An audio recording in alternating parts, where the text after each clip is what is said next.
Face to face, hand to hand, point to point అలాస్కాలో mega మీటింగ్లో జరిగిందిదే. ఓవైపు ట్రంప్, ఇంకోవైపు పుతిన్. యావత్ ప్రపంచమంతా ఈ మెగా మీటింగ్ గురించి ఆసక్తికరంగా ఎదురుచూస్తుంది. సీన్ కట్ చేస్తే డీల్ కుదిరే వరకు డీల్ లేదని ముగించేశారు. ఇందులోనూ ఓ వ్యూహం దాగి ఉందా? ఈ ఇద్దరు ఎందుకు కలిశారు? ఏమీ తేల్చకుండా ఎందుకు ముగించేశారు? మీటింగ్లో ఎవరిది పై చెయ్యింది? ఒక్కసారి ఈ సీన్ చూడండి.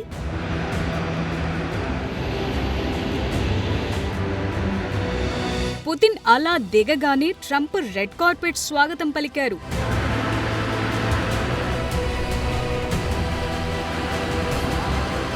అంతా బావుంది అనుకోవద్దు.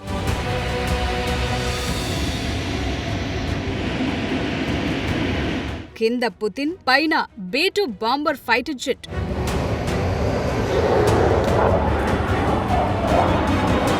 ఏం జరుగుతుందో తెలియదు.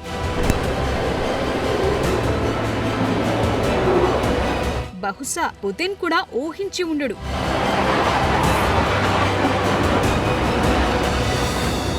అందుకే ఇవేంటబ్బా అని పుతిన్ కూడా తల పైకెత్తి చూశాడు.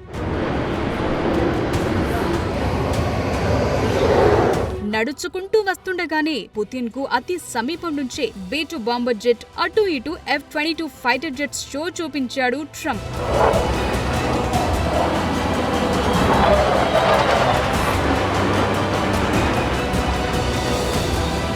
ఇదంతా పెద్దన్నయ్య ట్రంప్ ప్రీ ప్లాన్. ఇక్కడే ట్రంప్ తన రియాలిటీ షో బయటపెట్టాడు.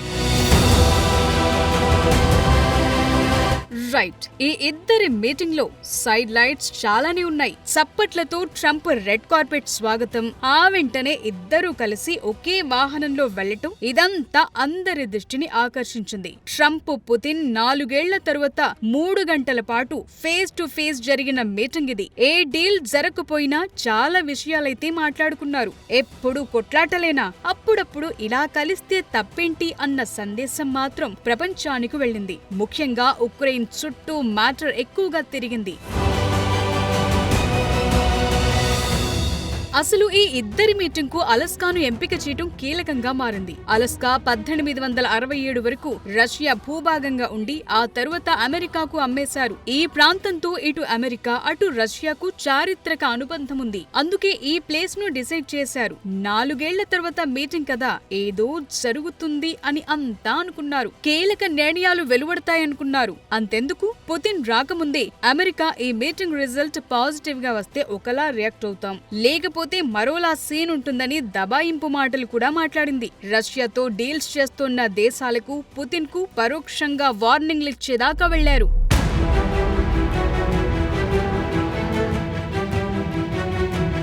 సీన్ కట్ చేస్తే ట్రంప్ ఖాళీ చేతులతో వాషింగ్టన్ బయలుదేరారు. పుతిన్ ఎక్కడా తగ్గలేదు, హుందాగా వ్యవహారం నడిపారు. ఇద్దరి వ్యవహారం చూసిన వారికి అర్థమైందేంటంటే ఎక్కడా తగ్గేది లేదు, నెగ్గేది లేదు అన్నట్లుగా కనిపించింది. డీల్ కుదిరే వరకు డీల్ లేదు అని ట్రంప్ చెప్పటం వరకు పరిమితమైంది. సరే, ఏ నిర్ణయం వెలువడకపోయినా ఈ మెగా మీటింగ్ యావత్ ప్రపంచం దృష్టిని ఆకర్షించింది. ఎందుకంటే ఇద్దరు వరల్డ్ టాప్ మోస్ట్ లీడర్లు కావటం, అది కూడా కోల్డ్ వారున్న దేశాలు కావటంతో అందరి అటెన్షన్ అలాస్కా వైపు మళ్లిందన్నమాట.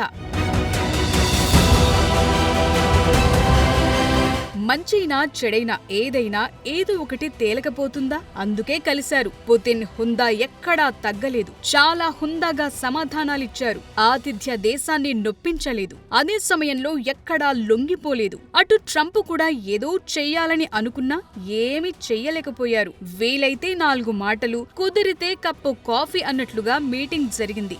Something is better than nothing కదా, అందుకే ఏదో ఒకటవుతుంది కదా అని పుతిన్ ఒక అడుగు ముందుకేసి అలాస్కా దాకా వచ్చారు. ఫ్రెండ్షిప్ చేస్తే నమ్ముతానన్న మాట అమెరికా గడ్డపై నుంచే వినిపించారు. Where two countries work together to defeat our common enemies, when we are reunited, when we helped each other, assisted each other, and I think that legacy will help us restore, rebuild ties, build on mutual respect, even in these difficult circumstances.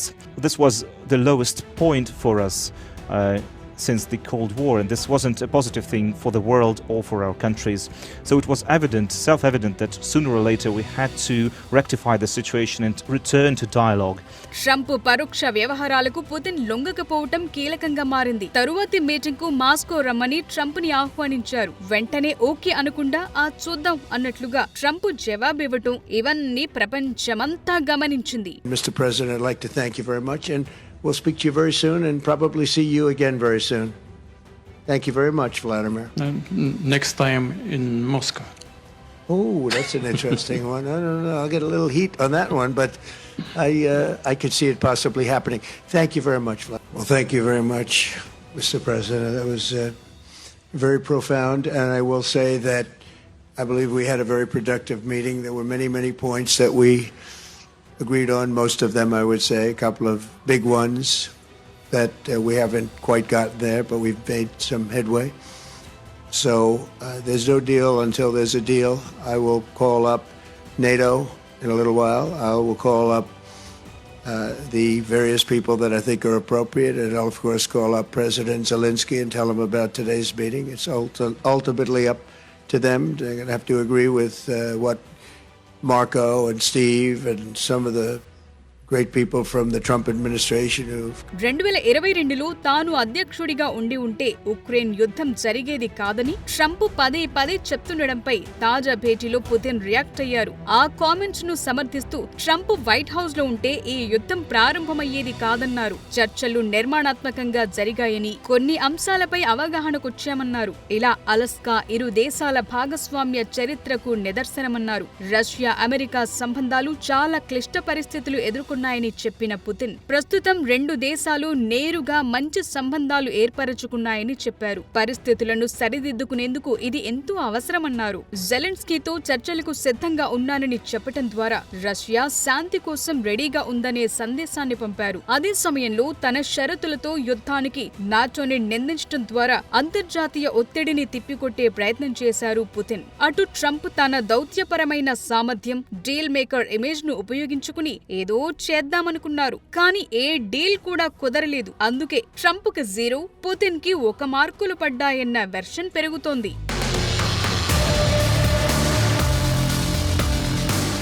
Trump Vladimir Putin meeting బాగా జరిగింది. Okay, అదంతా ఉక్రెయిన్తో యుద్ధం, కాల్పుల విరమణ ఇక్కడ వరకే పరిమితమయ్యాయా? లేదంటే రష్యాతో వాణిజ్యం నడుపుతున్న మనలాంటి దేశాలకు ఏదైనా గుడ్ న్యూస్ ఉందా అన్నది ఇప్పుడు కీలకంగా మారాయి. ఈ భేటీతో భారత్కు మేలు ఉందా?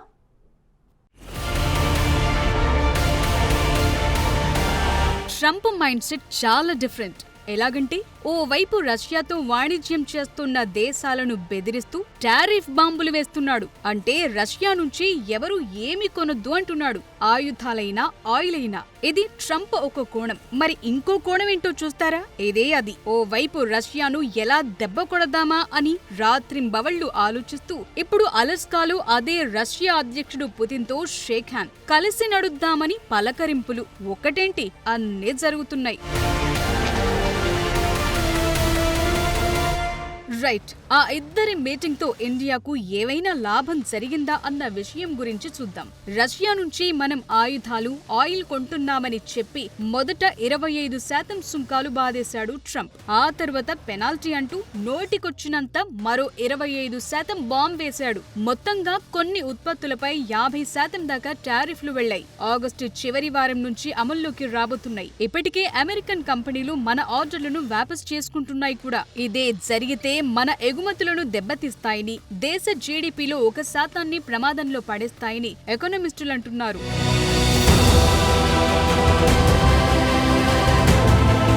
రష్యా చమురును కొనుగోలు చేస్తోన్న దేశాలపై అదనపు సుంకాలు ఉంటాయని హెచ్చరిస్తూ వచ్చిన డొనాల్డ్ ట్రంప్ పుతిన్తో మీటింగ్ తర్వాత కాస్త వెనక్కు తగ్గినట్లు సంకేతాలిచ్చారు. ఇవాల్టి మీటింగ్ పరిణామాల ఆధారంగా రష్యా చమురు కొనుగోలు చేస్తోన్న దేశాలపై సుంకాల గురించి ఇప్పుడే నిర్ణయం తీసుకోవాలని అనుకోవటం లేదన్నారు. దీనిపై 2-3 వారాల్లో పునరాలోచన చేస్తానన్నారు. భారత్ పై విధించిన కొత్త టారిఫ్లు ఆగస్టు 27 నుంచి అమల్లోకి రానున్నాయి. దీనిపై అమెరికా వాణిజ్య మంత్రి స్కాట్ బెసెంట్ మీటింగ్ మీటింగ్ కు ముందు ఓ పెద్ద కామెంట్ చేశారు. పుతిన్ తో భేటీ సరిగా జరగకపోతే, తమ ఇగో హర్ట్ అయితే భారత్ పై అదనపు సుంకాలు ఎడా పెడ బాధిస్తామని వార్నింగ్ ఇచ్చారు. అటు ఉక్రెయిన్ పై యుద్ధం ముగించకపోతే రష్యా పైన 100% సుంకాలు విధిస్తామని ట్రంప్ గతంలో చెప్పుకొచ్చారు. సో మీటింగ్ తర్వాత వీటిపై కాస్త వెనక్కు తగ్గినట్లుగా అర్థమవుతోంది. సుంకాల విషయంలో భారత్ పేరును డైరెక్ట్ గా ట్రంప్ ప్రస్తావించలేదు. చైనా సుంకాలపై ఓ మీడియా సంస్థతో మాట్లాడారు. సో ఏదైనా రష్యా కూడా ఆలోచిస్తుంది కదా, ట్రంప్ డబుల్ గేమ్ మాస్కోకు తెలియదా?